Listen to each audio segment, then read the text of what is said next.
semaine d'infos dans le Grand Lille. 7 jours, 7 minutes.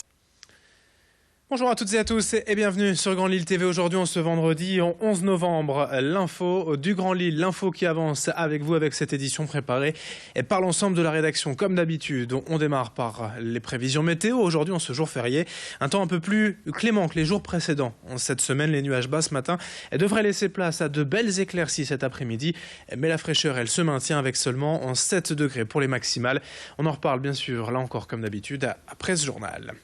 À la une de cette édition, tout d'abord, la mobilisation d'une association lilloise pour redonner une seconde vie au théâtre Sébastopol à Lille.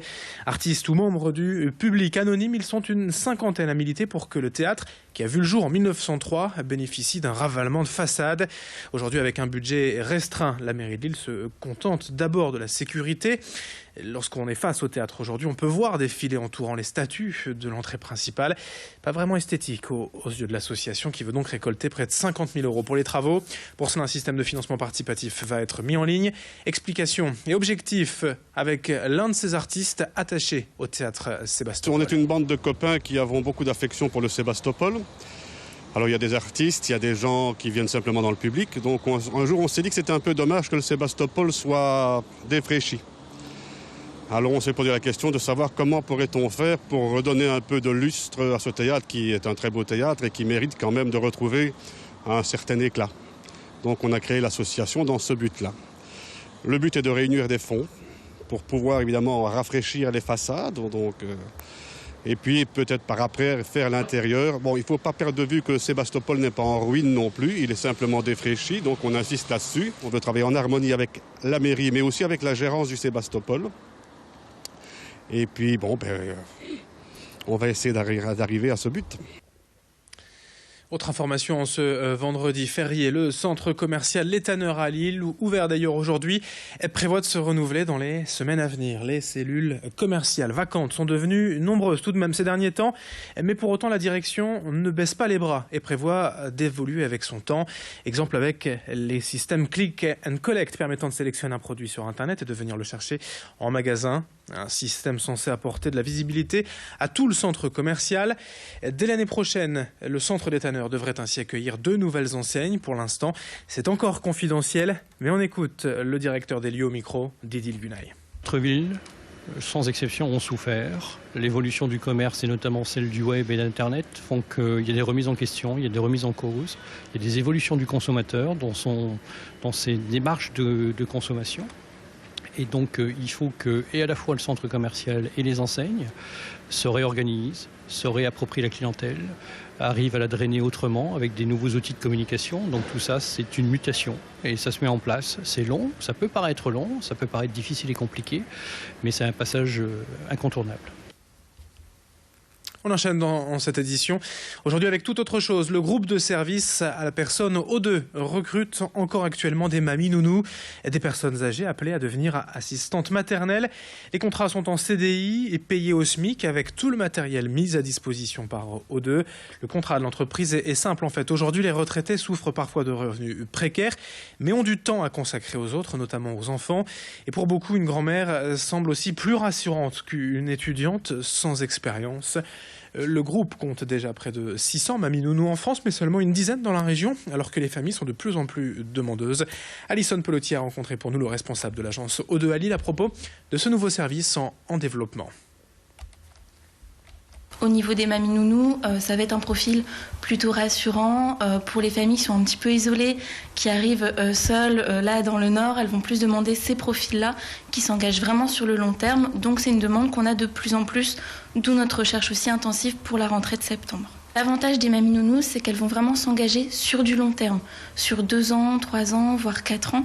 Là, par exemple, sur mon agence, j'ai une mamie nounou qui est chez nous depuis 6 ans avec la même famille. Ce qui n'est pas forcément le cas, par exemple, pour les étudiants, vu qu'en fonction de leur famille ou fin d'études, ils vont s'engager sur 6 mois, une année scolaire, voire 2 ans maximum. L'avantage aussi des mamies nounous, c'est tout simplement leur expérience, vu que forcément, elles ont eu des petits-enfants, des enfants, donc elles vont aussi apporter cet enrichissement-là auprès de nos familles. Enfin, pour conclure, quelles sont les tables incontournables où trouver aujourd'hui les décideurs lillois, des restaurants où tout se joue? pour se montrer au contraire ou pour décider de l'avenir de la région. Tour d'horizon des bonnes adresses avec Fanny Bourdillon. La brasserie André fait partie de ces lieux incontournables pour les décideurs de la région. Cette adresse est devenue au fil du temps le rendez-vous des hommes et des femmes politiques. Dans ce lieu historique de la gastronomie française, ils partagent très souvent leur déjeuner. Des décisions importantes sont-elles prises entre un verre de vin raffiné et un plat gourmand ? Je ne suis pas certain que ce soit l'endroit privilégié pour prendre des décisions et certainement pas l'endroit privilégié pour faire un repas caché. Voilà. Il n'y a pas de petit salon, on voit tout le monde à la brasserie André. Les décisions, je ne suis pas certain qu'elles se prennent à la brasserie André. Bon, encore une fois, moi je ne suis pas assis avec mes clients, donc peut-être que des décisions se sont prises. Autre lieu, autre ambiance, le Melting Pot, un restaurant moderne situé en plein cœur de l'île. Dans un registre plus intime et moins conventionnel, il accueille des avocats de renommée, des grands chefs d'entreprise et des personnalités politiques de tous bords dans la plus grande discrétion. Après, nous, on ne connaît pas tellement cette clientèle. C'est plus certains clients un peu haut de gamme avec qui on a sympathisé, qui nous faisaient remarquer. Quoi. Tiens, vous avez vu, c'est le grand patron de ci, c'est le grand directeur de telle banque, machin. Bon, c'est vrai que nous, on ne fait pas attention. Maintenant, on les reconnaît, on les connaît. C'est une clientèle qui est habituée. Les lieux se suivent, mais ne se ressemblent pas. Ici, à Entreprises et Cités, les échanges sont directs. Ce lieu a été conçu pour réunir à la fois le MEDEF régional, des lieux de réflexion stratégique, des syndicats et des experts, le gratin des décideurs. Dans ce vaste complexe économique situé à Marcq-en-Barœul, aussi apprécié des dirigeants que méconnu du grand public, beaucoup de décisions politiques, économiques et sociales sont prises. Ça peut être du financement, ça peut être de l'accompagnement, ça peut être des problématiques juridiques, c'est les problématiques du handicap, c'est des nouvelles formes de travail, c'est aussi des ateliers de réflexion sur les postures managériales, sur le management, sur les relations avec les institutions.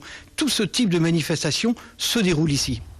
Le manoir à Marcq-en-Barœul, la laiterie à Lambersart et le loft 122 à Roubaix font partie de ces adresses appréciées par les personnes influentes de la région. Tout comme les restaurants des golfs de la métropole et les loges VIP du stade Pierre-Mauroy. Anecdote, Gérard Mullier, fondateur du groupe Auchan, aime inviter ses cadres dirigeants dans l'une de ses enseignes, Flunch.